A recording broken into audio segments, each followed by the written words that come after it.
What is up, everybody? Welcome back to Tag Team, the Pokemon Trading Card Game's premier podcasting duo. My name is Riley Holbert, and I'm joined, as always, by my good friend, JW Crewall. JW, how's it going? It's going pretty well, Riley. Just had a birthday yesterday. You did, and you beat me to the punch. I was hoping you wouldn't say anything so I could, catch you off guard, but you're just one of those guys who takes a lot of pride in his birthday, I guess. No, I think it's kind of like it started with a meme like many years ago, like a meme before memes, where it's like, because I really growing up never celebrated my birthday. Like I never really celebrated any holiday, to be fair. Like I would never really ask for anything for Christmas. I never really asked for anything for my birthday. I had maybe like a couple parties, but that just like wasn't who I was. It wasn't like, Yeah. oh yes, today is a day to celebrate me. Like I never took full advantage of that. So like now as I get older, it's like, oh well, my birthday is a special holiday. I mean, you really have to take this very seriously if you're my friend. And yeah, I don't know, it's just been kind of a funny thing like that. The older I get, the more it's like self-inflated importance, but maybe it's just subconsciously, like I don't actually care, but maybe it's me subconsciously going back, reaching back for those times that were lost. Yeah. Yeah, exactly, where like I could have actually felt like my birthday was important, but now it isn't, but I'm trying to make it feel so. Yeah, that's funny. That's definitely funny. I was very much the same way, where I did not really do anything for my birthday. Or like I wasn't a big holiday guy growing up. I don't think I've quite reached the phase where I've had inflated self-importance on my birthday. Yeah. You'll get there. But once I get another year or two under my belt, then I'll get there. I feel like I've been 24 forever now. Like with the COVID and everything. I feel like I haven't had a birthday in years. It's pretty crazy how our perception of time has changed. Yeah, no kidding. Yeah, definitely has. So, yep, but it was good. We played board games. We played Pandemic Legacy. Got a couple of rounds under our belt. It's a Pandemic Legacy, for those listeners at home that don't know. It's like the game Pandemic, but the board will change, and you're supposed to play it a certain number of round. You're supposed to play it like 12 times, or however many times you need to finish a year's worth of the game. So it's like every game you play is a month, and there are different things that happen to the board and to the cards and to the characters, and so it's this kind of game that builds upon itself the more that you play, which was really cool. We got started into that, and then had some, you would know this, Riley, we got some chicken from Hot Chicken Takeover, which is a very tasty Nashville hot chicken place in Columbus. And then my wife and my roommate made us sushi for dinner and a little raspberry cake roll. Wow. So all in all, treated like it was a really nice thing. That's true. And I did minimal dishes. Minimal, not zero. But no, not zero. I definitely helped. But if there's one day that you don't have to do dishes, it's probably that day. But you're so pure of heart that you did some anyway. I did. That's right. I could tell that they put a lot of time into the day. So I was like, you know what? I will in turn play my part and do some dishes. So a truly noble soul. That's right. I mean, that is what I want to be known for, doing things on my birthday. Very nice. Yes, nice. Thank you. So with JW's birthday under our belt, let's jump right into it then. So over the last few weeks, we've really beat into the ground some of the big decks in the format, the ADPs, the Eternatus, and we know that doesn't comprise the entirety of the meta, the Mewtwo's even. There's a lot of decks that are out there, and with all sorts of tournaments on the horizon, this is a great time to experiment and try them out. JW just came out with actually a really good video. They come out today of why you should get good at the TCG right now. And because the format is expansive yet limited in card pool, it's a really good opportunity to try new things and get really good at them. So Today, we Yeah. thought we'd cover some of our favorite rogue-ish decks, like tier 2 onwards decks, that we think are viable pickups in today's meta. So, JW, why don't you kick us off? Yeah. So one deck that has seen some play recently that really came out of nowhere is Dustin Zimmerman's and that testing group, Frank Persick, and a few others. They came up with a bird trio deck featuring Articuno, Zapdos, and Moltres GX, powering up via Victini. And it is reminiscent to kind of the ADP bird trio deck of the past, where that deck also used the Victini to power up ADP, to use ADP's GX attack, to go into a bird trio. But they just said, hey, you know what? We probably don't need ADP. Cut that out of the list and made a little bit more room for, consistency cards and setting up this very interesting mechanic where, again, you're letting your Victini die. And so you're setting yourself up to be able to play into the strategy of Lieutenant Surge. That was a little roundabout way to say Lieutenant Surge's strategy. And, give yourself that kind of mechanic of being able to welder and play like a greens or, greens for the welders and be able to do some funky stuff there. Dustin took it to a top 16 finish in an online tournament over the last week, and I thought it was a pretty cool deck that, again, I love the card for one, Articuno Moltres and Articuno Zapdos and Moltres GX. The stained glass promo is like my favorite card, like of all time. I love that card. That's one of the best ones ever, for sure. Yeah, I mean, it's kind of cool to see that deck pop up. Obviously, doing the GX attack, like, not only heals you, I think is like a major point for the deck, but it also does a bunch of snipe damage. So being able to take advantage of any deck that plays, Jirachis, I think Baby Blacephalon is like probably the one that I would look to there. But, being able to control things against Mad Party, being able to control the board against Inteleon, also things that are really good, and being able to do stuff against Eternatus, although it's a little bit easier with Eternatus kind of play around the GX attack. But that's one deck that I look to that is really interesting. I'm really happy that there are still things coming out for this format that we haven't predicted, that we didn't know. And I'm actually really happy that the metagame is so diverse that it would allow a deck like this to perform well. Yeah, it's definitely an interesting archetype. Like you said, very reminiscent of the ADP bird deck. I mean, basically the same framework, but trading out the ADP cards for like welders. Yeah. I mean, and it works. It's streamlined. It works quite well. It gets set up pretty consistently. I think the deck tends to struggle against things that can deal with the bird itself easily. I think it really leans into getting the 2-hit KO on the bird and using the GX attack. That's not necessarily a flaw, though. Like, that's part of the deck's framework, and unfortunately, it just takes rougher matchups to those Oko kind of decks. Sure. I think it's fun, though. Riley, go ahead. Oh, yeah. What mostly do you, I'm getting my tongue tied. What most do you like about the deck from what you've seen? From what I've seen, I really like it into matchups that are forced to multi-hit KO you.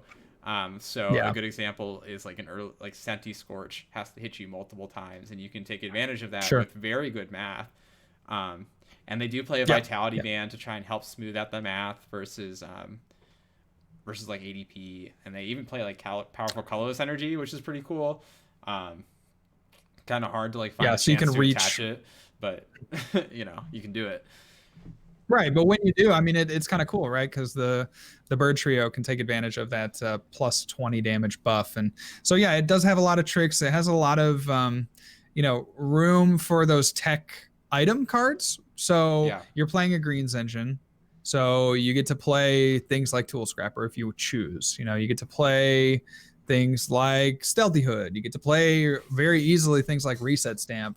And so that's another thing that I look to the deck and say, this is kind of cool because you get to utilize some of these tool cards that maybe don't quite make their way into other lists, but since you're playing a greens engine, you can really capitalize on being able to search out, whenever you need it, that one tech tool card or tech item card. Yeah, I almost wonder with stuff like Inteleon and Bird Trio starting to enter the meta if one prize decks will consider playing you from Unbroken Bonds again to reduce bench damage. Sure, that could be cool. I just don't think that you have the room for it in like a deck like Blacephalon. Like, think about the decks that Sure, and would have things get one shot, by a Sky Legends, and that would be Zigzagoons and Eternatus. That would be Jirachis and Blacephalon, um, I mean and Spiritomb that would decks are be, I guess, still like kind of a thing. Frostmoth, Spiritomb. Yeah, I don't know. I mean, maybe, yeah, but I don't know. It just doesn't seem like enough archetypes to Yeah, make it worth and it. maybe Now, not.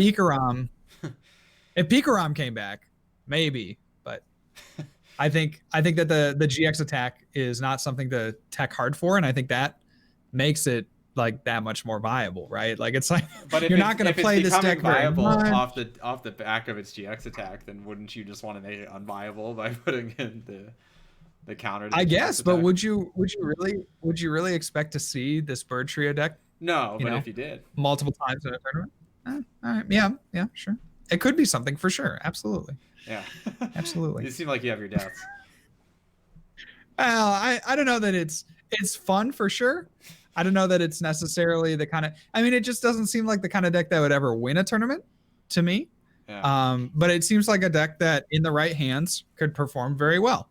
It's the kind of deck that seems like it could go 0-3, and then it seems like the kind of deck that could, make a run at a top 8 performance. Yeah. But it just doesn't seem poised to go all the way. But I mean, I guess it does take some pretty even to favorable matchups against a lot of the big decks in the format. So if you either run hot, or again, if it has more representation, then there might be a chance that it could take down some of these online tournaments. I know me personally, I don't plan on taking a greens deck to a tournament with the first turn rules.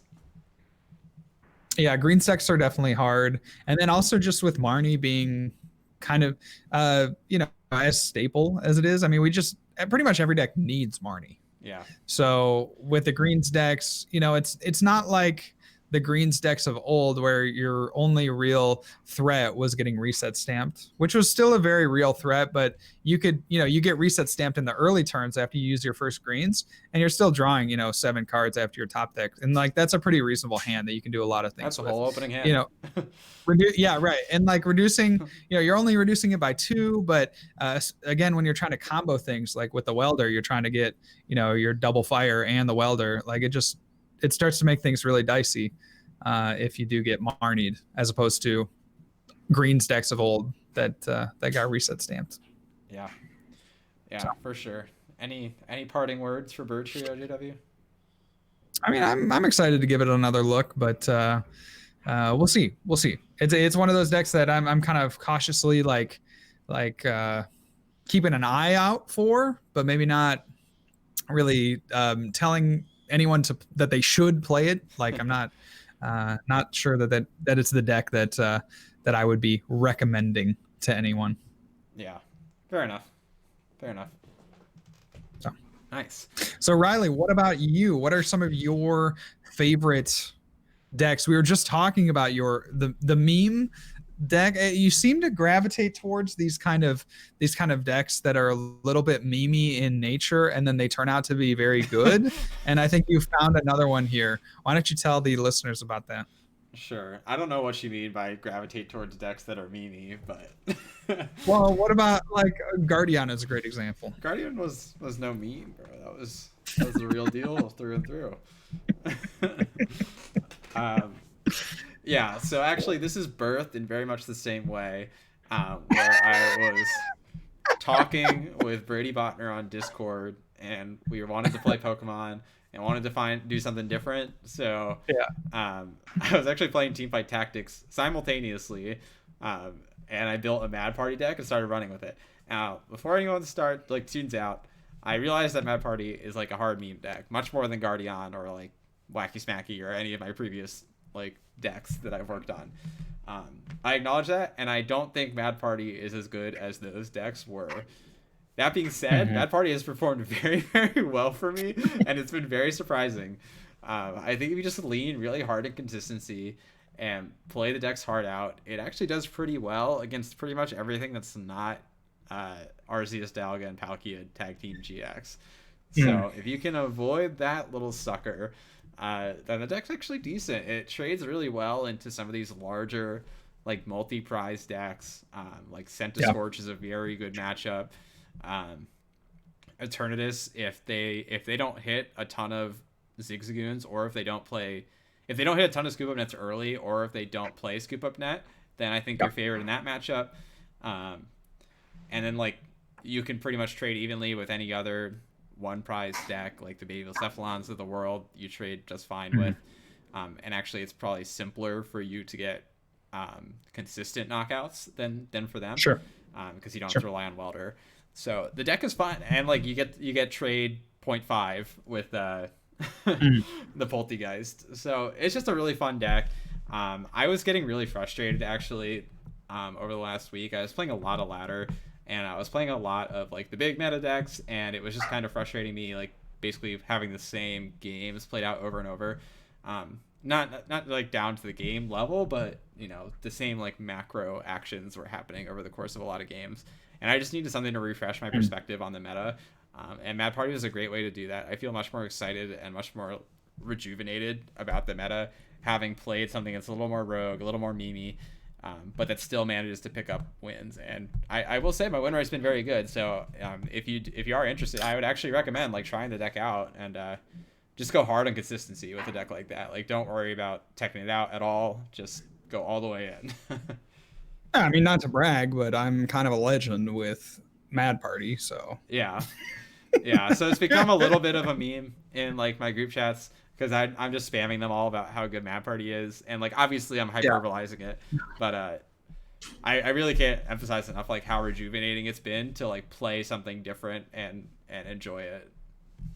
Yeah, what is your win rate? What, since you brought it up, I think that was either a bait or it wasn't a bait. It just feels like a bait. It's like high 80s% after, I don't know. Jeez Louise, like 50 dude. games already. That's ridiculous, bro. and you would say, what's like your? I mean, I can probably assume your worst matchup, but what is your worst matchup? It's ADP, and then the other matchup just that's sketchy is Eternatus with Scoop Up Nets. Just because they can like donk you before you even play. Sure. Which that sucks. Yeah. Yeah. You know, would I take it to a tournament? I would at least consider it. Especially if it was one of those ADP ban tournaments, I would actually be kind of down to play it. Because I will say, it smashes Sandaconda. Sandaconda doesn't have a chance. Are you playing it with a Dugong? With a Dugong, no. Although that's not a bad idea. No. Yeah. No, I just we saw lean all the way in consistency. Like, I don't mess with the formula.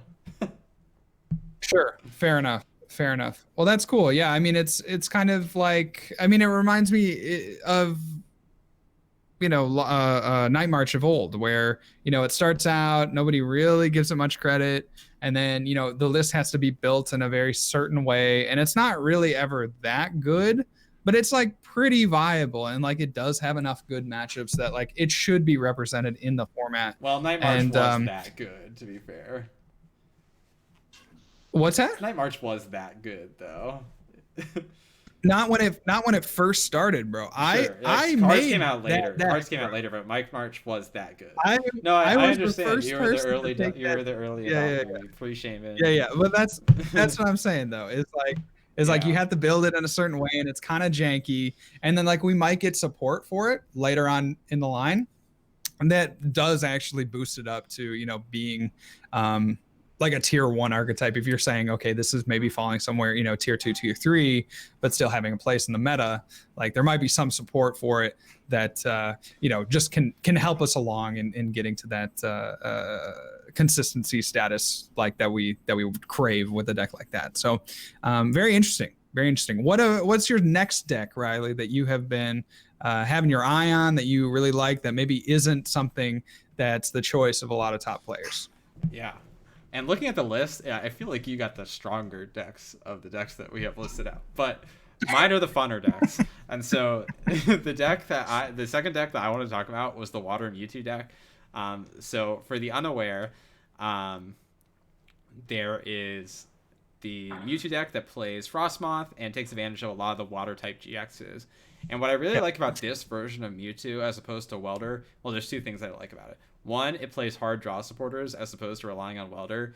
And Welder feels so uncomfortable to use right now. I don't know why. Maybe it's just the Marnie heavy meta, but I hate relying on Welder as opposed to these really good draw supporters. Welder felt much better comparatively when the draw supporters were worse. You know, in a pre-research, pre-Marnie era, Welder decks felt a lot more comfortable to me. Yeah.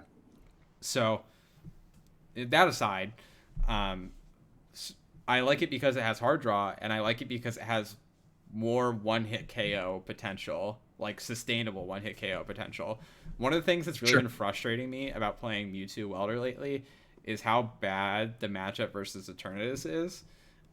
Versus someone who knows what they're doing into the matchup. So as long as the Eternatus dodges your Incineroar GX attack and just doesn't hit you without killing you, they can basically guarantee that they win the game most of the time. And that's really, really frustrating as a Mewtwo player. To basically they flip over to Eternatus and you know if they don't stumble that you basically have lost. Right. So that was really frustrating to me. But whereas the water deck, as opposed to just having one GX attack that takes an Oko, and even then the fire deck actually can't Oko an Eternatus with the 300 damage. But the water one, it can with Blastoise GX as uncapped damage. So as long as you find the damage, or the water energy, you can get there.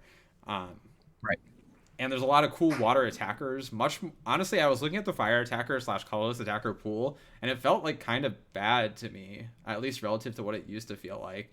And I don't think it's because the cards are like worse or it's missing pieces that it had before. I just think the cards now are stronger and have more HP, and so it's harder for Mewtwo to do its thing. Sure. Absolutely. So the water has a lot of cool attackers. You have the Starmie to accelerate on off turns. You have the Blastoise GX. You have the Blastoise Piplup tag team. It uses Frostmoth, which is just like sick in of itself. I've tried multiple times to make Frostmoth decks work in standard and expanded, and so this is like the first one that's like probably the most viable of all of those. And I just really like it for the sum of those reasons. It's a fun deck to play. It gets the Okos that it needs to be a viable deck. And it's just sick. Like, and it plays hard draw. So all those things together makes it really good. Vulnerabilities kind of lend themselves fairly obviously. Like if you're taking a big Oko, it's unlikely that you have a lot of energy left on the board. So decks can capitalize by like bossing up the Frostmoth potentially. And obviously, like some of those, it's up to the player. Other times, like you just have to get rid of all your energy, and there's nothing you can do. So Frostmoth, sorry, buddy, you're dead. So it does have holes that you can poke into it. And you have to potentially play hoods if people are playing Mimikyu or whatever. Of course. But I think on the whole, it's actually like surprisingly decent. I don't know if the engines have got to the point where they're like objectively good yet, but it's decent. And I think with enough exploration, it could actually find itself like surpassing Welder Mewtwo. So you don't think that the lists are perfected yet? I mean, are lists ever perfected? I don't know if we've hit like the perfect engine for these kinds of. I don't know, man. I feel like there are lists that where like I walk out arguably. But like I don't think like any lists in this meta are perfected yet. Besides my Mad Party list. I don't know. It's really hard to perfect like that kind of deck where it's a toolbox deck and it plays like a mixture of Pokemon. Like, you're playing a stage 1 support Pokemon, but you're playing a basic attacker and you're playing all these random GXs. Like, it's hard to really nail down how a list like that should look. That being said, I think the lists that are out there for it are pretty good. And I do recommend you try it. Yeah, that's interesting for sure.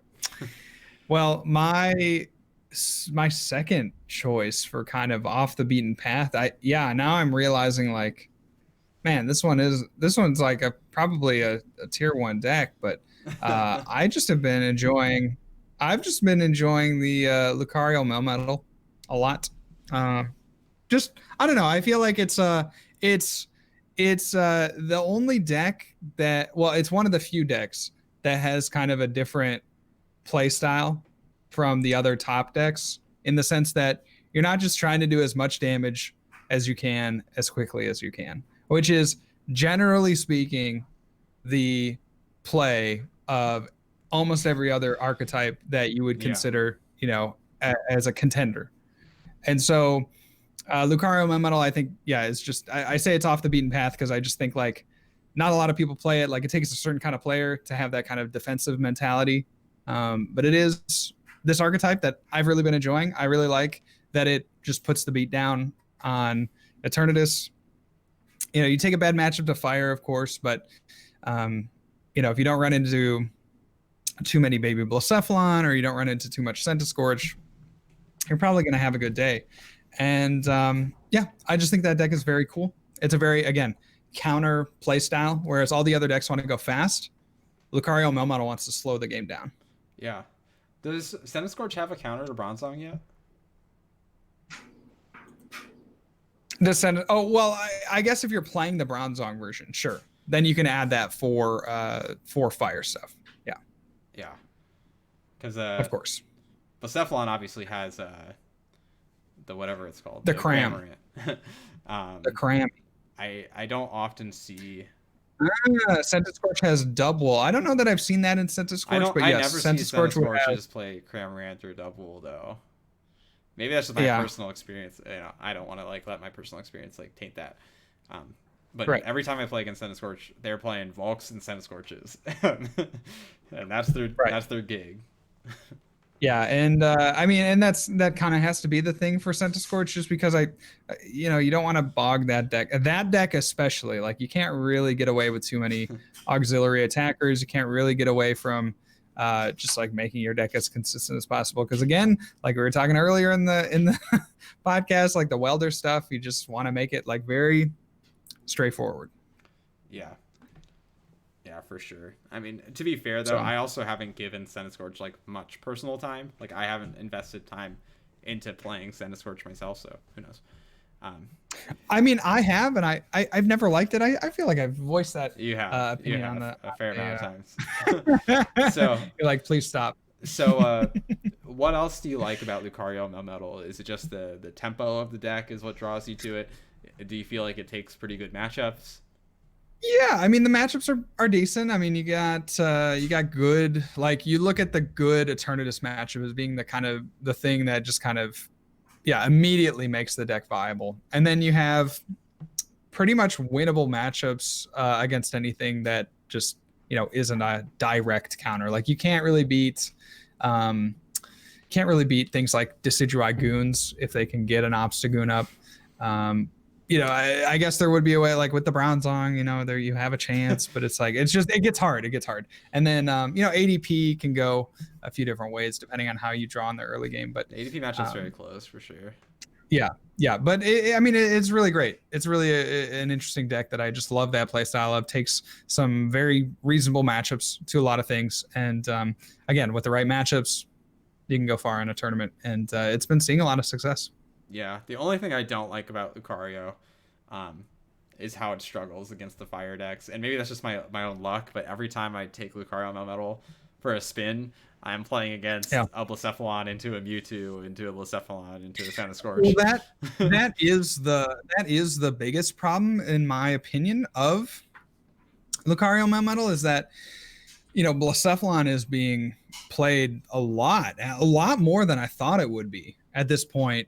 In the format, I thought going into this format, Blacephalon would have a seat at the table. We didn't write it off by any means heading into the format, but just looking at some of these results from the online tournaments that have been posted on Twitter and things like this, just seeing all of the Blacephalon that gets played. People just love this deck, and not only do they love the deck, they're doing very well with it, having pretty decent matchups against a number of top decks. Being able to one-shot all the VMAXs makes it a great consideration for any tournament that you play in. Yeah, I So love Babel Cephalon myself, so I get it. yeah, yeah, exactly. So that would be the scariest thing about playing Lucario Melmetal, but I think a lot of other things you can, um, work your way around. Yeah, for sure. Any other decks that you want to give a quick shout out to? You don't have to get too in depth on. A shouty. Yeah, I mean, shout out to Inteleon. always Inteleon Always with you. ride or die. I want to shout out. Tor played this really cool Chinchino mill deck on stream the other day. Obviously, we lost our Anguru, which inhibits the archetype, but he was playing the Rototiller Excadrill instead. And it actually worked like surprisingly well. It was like a very reset stamp, Jesse James heavy version. Yeah. And as someone who's much a fan of archetypes like that myself, I want to try that. That's the one where the Excadrill, you shuffle 4 back in? Yeah, man, it's better at Rankuru. It's insane. I mean, on a stage 1, but that's pretty cool. Yeah, for sure. I mean, it seems like the format is due for an alternate win condition deck. I'll say. Do you think that one could be viable, or is it relegated to kind of a meme with like ADP still being a major factor? ADP is problematic for sure. You could probably build it to have a better ADP matchup, but yeah, ADP, man. I know, it's like all the possibilities, and then you're like, well, does it beat ADP? No. Okay. Yeah. Maybe shouldn't put too much more stock into. Yeah, we were talking about this before the stream even, and it's like with decks like these, I think the real problem with ADP, and I don't want to delve too much into this. I don't want to take too much time out of the podcast to talk about ADP again. But I think the real problem with it isn't the fact that ADP takes like blowout matchups against the other top decks. It's the fact that it prevents other decks from potentially thriving. Like if I'm playing X deck and X deck takes like slightly favorables versus other top decks, relatively even matchups elsewhere, but just hard loses to ADP, which is like a quarter of the meta, then it's just not a viable deck, like yeah. So definitely tough. Definitely a tough one. Any other ones, Riley, that you look to just kind of on the fringes of viability or top level play here? Any decks that you're liking in this format? I think that mill deck is like the main one that I wanted to shout out on the fringe. Yeah. Yeah, I'm already kind of delving pretty far into the fringe when I whip out the mad party. So yeah, who am I to say anything else is more fringe? Well, that rocks. So, JW, you haven't revealed this to me yet, but I wanted to pose it to you, so now you can present it to everyone. What is your card of the week for the week? Yes, my card of the week is... Yeah, we definitely need a jingle for sure. We do need a jingle. That would be so cool if we had a jingle. My card of the week is... I actually just learned about this card, but it is a unique card, Japanese only card. Ooh. So, it actually kind of piqued my interest because there are a lot of Japanese cards that are Japan print only, right? Like they'll do contests.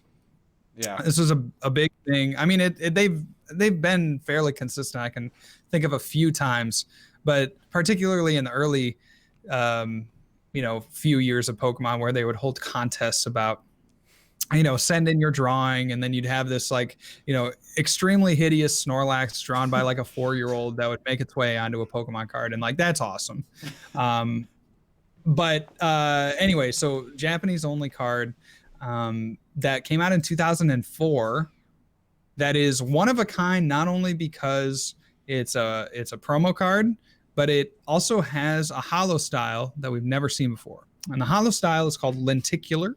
Lenticular. And lenticular means that it changes the, when you change the angle of the card, it'll change the picture of the card. Like one of those things you get from like Burger King. Yeah, exactly. And I had no idea that they made this kind of hollow style onto any card. Like it makes a lot of sense, and certainly lenticular based products were a big thing, 15 years ago, right More about than when this that, card yeah. came out, and it's just very cool. So there's this Deoxys Oh. promo that came out in I think some kind of theme deck in Japan, but it's a lenticular promo. And the cool thing about Deoxys, right, is that it has all these different forms. Oh, I know where this is So going. That's sick. yeah, so every time you tilt the card, it'll show you a different form of Deoxys. And I just think that that is That's so cool. amazing. Yeah, and I saw this card on, it was some like Pokemon card Twitter thing, like, oh, look at this crazy lenticular Pokemon card. No one else, it's never been done since, and it just really piqued my interest. So it's an amazing card. It's something that I'm like want to own at some point in the future. Yeah. Surprisingly, not that expensive, but yeah, it's just really cool that Pokemon has a card out like that where you change the angle and it changes the picture on the card. I just never thought that that was a thing. That's actually so cool. TIL, man. TIL. That's right, man. I'm glad I made you learn something today. That's exciting. I kind of want that card too. Yeah, well, don't outbid me on eBay. Is there only one on That's all I'm eBay? saying. No, I don't know. It's just, I mean, it's hard to get. It's like not hard to get, but it's like a 15-year-old card. So you're not going to see a ton of them Yeah. on eBay. I was looking at some that like were graded, and I'm sure the pop number is extremely, extremely low on a card like this. Yeah. And the few that I can find are like pretty heavy play, and still receiving like pretty sizable asking prices. So yeah, if you're interested in this card, this would be one that I would pick up sooner rather than later. I mean, again, it's a one of a kind, Japanese only promo from 16 years ago. So not a lot out there. Strike it while the iron's hot. Maybe, well, strike it while the iron's cool, maybe. While there's not more demand. It's not a good time to strike it. That's awesome. That is so cool. If you can't tell just from my inflection, I think that's really, really neat. Yeah, for sure. Awesome. Well, thank you, JW. That was a fantastic card of the week. I know, what a great segment.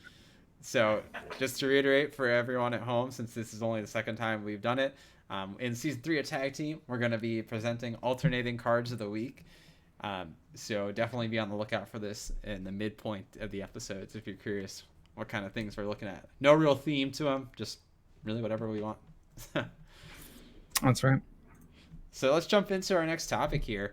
I wanted to talk about the Full Grip series, actually, that you organized alongside Andrew and Natalie. So yeah, this is super exciting. I just signed up for it myself today. But I'd like to kind of give you a chance to platform it and plug it.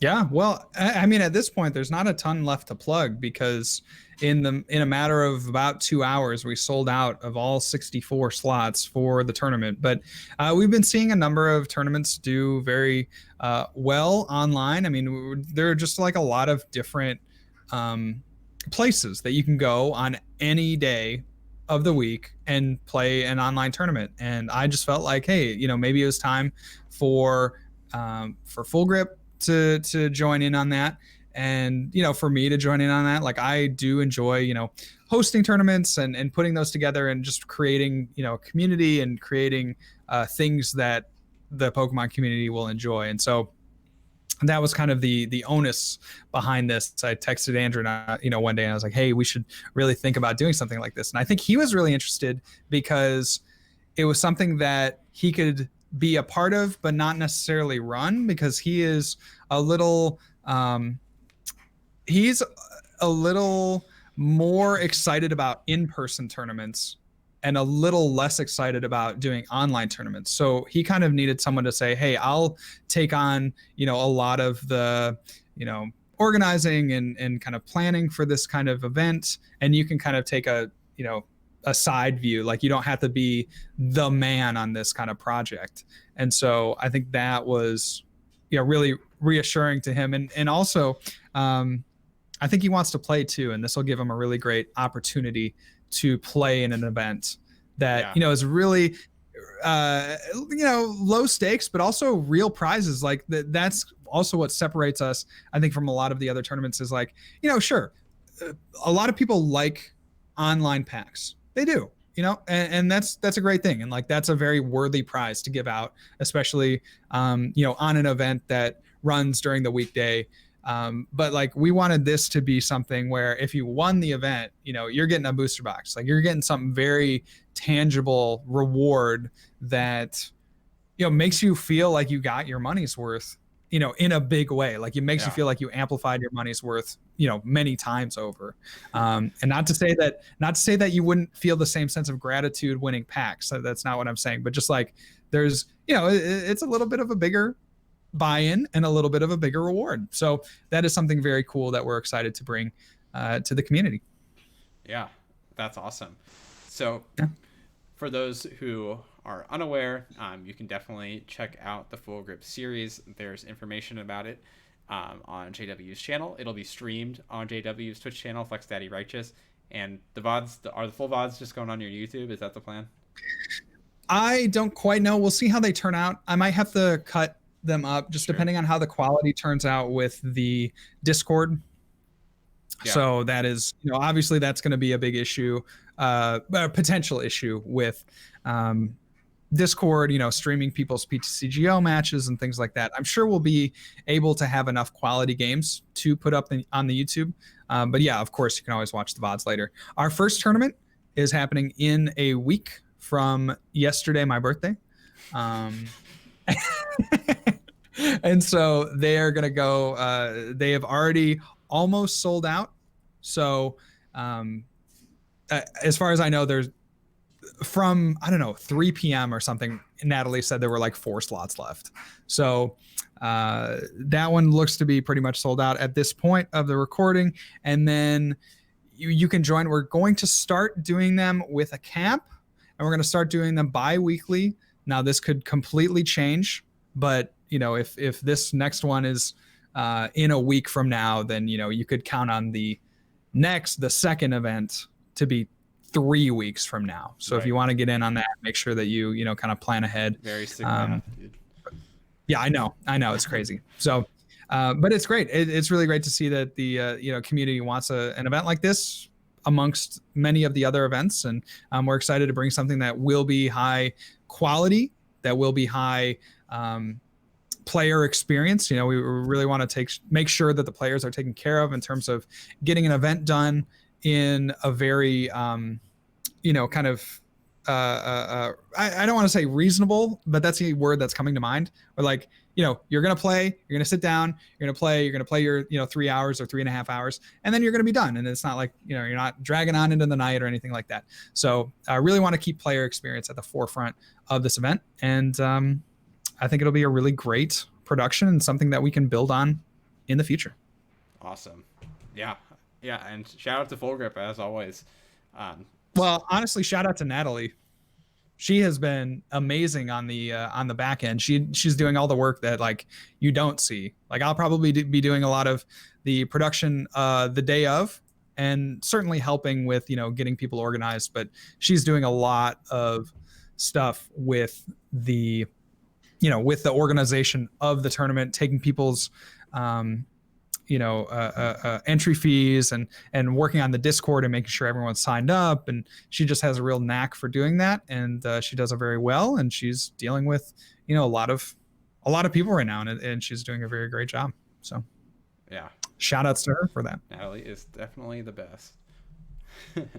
No doubt in my mind there. Cool. No doubt. So I do recommend that you all continue to check this out. If you haven't signed up for this week, be sure to check it out on the channel as it goes live.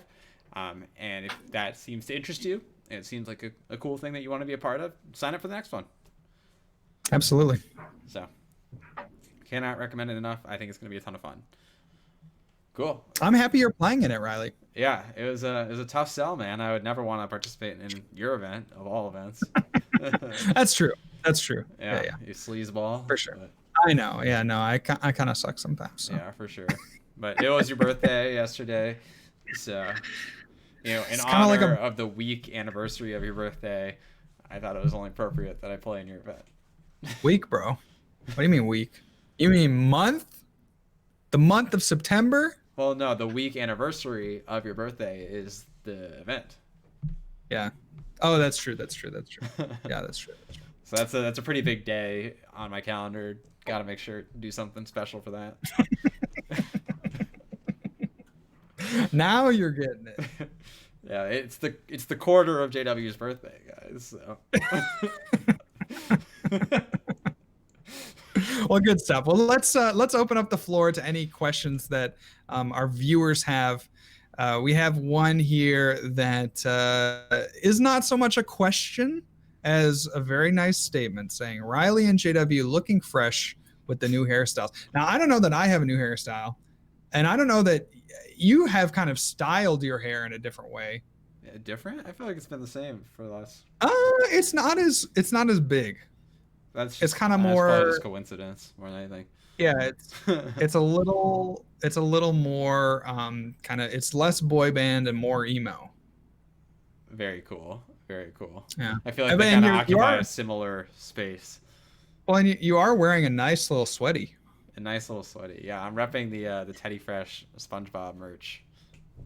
Yeah, it's very cool. I know you were really hype about that when it was released. I was, yeah. No, it's so cool. Got it. Yeah. It looks nice. It looks nice. It's so comfy. It's just too warm. That's the only thing. Too warm. That's not really a complaint, but like, it's like it's still warm enough outside, and yeah, that having a really comfortable warm sweatshirt on is like a little too much. Yeah, it is. It definitely is. Like, it was 88 today. It was. I mean, it was like a little. It was in the 50s in Wisconsin today. It was very rainy. It was in the 50s. I think so. Like the whole day. Yeah. Yeah. Wow. It was raining all day, so it didn't. You're so lucky, dude. Is that lucky? Yeah, I love that weather. Maybe I'll just come up there and work for Epic. Maybe. Yeah. Maybe. They got a position at the food court. Probably, but. All right. Cool. We'll move in together. That sounds great. That does. So that would be fun. Get the streamer house. That would be kind of interesting. Yeah, that would be kind of interesting. We'd have someone to play Pokemon with. All you'd play is Mad Party, though. I'd be so bored. That would be so sick, though. That would be so sick. I would just play ADP into your Mad Party, and no, we would just play Mad Party mirrors. Oh yeah, that'd be epic. That'd be so epic. Okay, let's get to actual questions though. So we have another one here that says, "What do you guys think of the new Zarude V?" Haven't read Asking the question, possibly the savior of grass types. So the new Zarude. Oh, you know what it does, right, Riley? I don't. Jungle Rise. So Jungle Rise, for a couple of grass energy, says you may attach 2 basic energy cards from your hand to your bench Pokemon in any way that you like and heal all damage from those Pokemon. So very reminiscent to what card, Riley? It's like Celebi mixed with Sceptile. Yes, it is. Yes, I was just going to say Sceptile. So very interesting little card here. That I don't know. What are your? I guess if you've never seen the card, what are some initial impressions? 210. Not viable, no. Not viable. It hits for the resistance into the dog card, and the dog card knocks it out, actually. Yeah, that's true. Yeah, dang old dog card, bro. Yeah, ruining everything. The dog card, man. I wanted to call out Magikarp 62's problem, referencing ADP and how it's affecting the metagame. Says, wasn't this the problem people had when trying to deck build when Buzzrock was so dominant, or not on the same scale? I think it depends on the period, but I would say not on the same scale. Like, the thing with Buzzrock was like people could respect it, but like actively I feel like chose not to in a lot of ways. Like if you were playing a Zoroark deck and you weren't playing a Mew, I don't know what you were doing. Well, even beyond that, I would say like there are things you could do to make your deck better versus Buzzrock, but like there's not a lot you can do to make your deck better versus ADP. Like it either can hang or it can't. So Right. I think fundamentally it's Right. just not the same problem. Yeah, no, it's just inherent, right, in the card or in the deck itself, whether or not it can, beat that archetype. Whereas maybe it wasn't so much in the past, where you could, yeah, again, add those texts or, build your deck in such a way to be able to beat Buzzrock. I never felt that. Maybe that's just me because I didn't play a ton of Buzzrock. I was either like being a contrarian or I just didn't test that well with it. But I never really felt like I I never really felt like it was that dominant presence. Being on the outside It looking in, was. like I never really felt like it was that dominant presence. It definitely was. I tested so much Buzzrock, but always ended up playing Zoroark. It was actually insane. Yeah. Yeah. I think the only real tournament I played Buzzrock for was Worlds, but I consistently tested it before every tournament, and it was always good. I just always ended up playing something else. Right. I don't know, probably just masochism or whatever. That's funny. And Mass Dave, with our last question of the day, asks, do you think Salaman's VMAX has any viability in this format at all? Been trying it with Vikavolt to soften up dudes while building up a VMAX, and it kind of works. Thoughts on Salamence?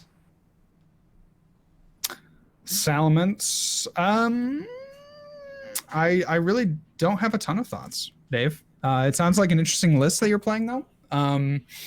The Vikavolt is not something that I've seen in Salamence, and I generally would shy away from the Salamence that plays electric, just because you're going to have a hard time chaining your triple excels. But I can see where you're going with that, kind of making that up by giving yourself more turns, presumably by playing the Vikavolt. So it seems like you have a good concept there, and I'd be curious to see kind of what a list like that would look like in some gameplay with it to really give a valid assessment. Yeah, I do actually like the idea of using Vikavolt to like fix the math while also giving you hopefully turns. Yeah.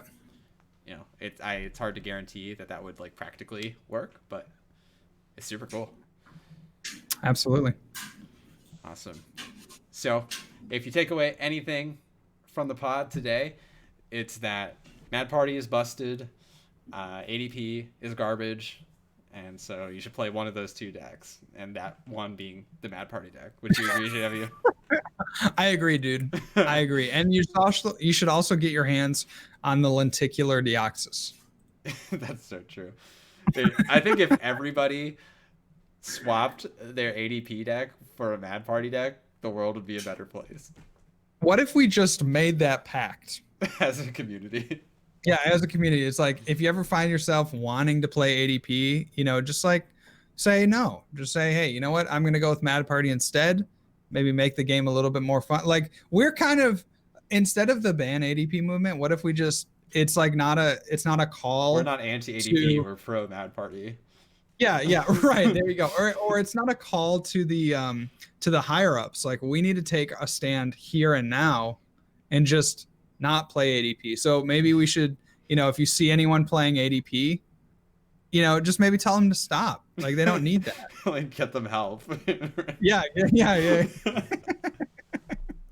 Just ask if they're okay.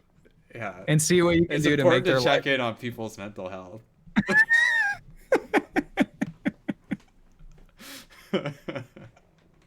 It's on us. It's actually all on us. What Pokemon should actually do is they should print a Sinistea with Mad Party, and then it'll all come together. That would get me pretty pogged. That would be so pogged. That would get me pretty pogged. Not gonna... Cool. Well, thank you so much for your continued support. Make sure if you're listening on your podcasting platforms to rate and review. The support really helps us out and gets us boosted up so more people can discover the content and we can keep pumping out more great stuff for you guys. And we will catch you all next week. Peace. See ya.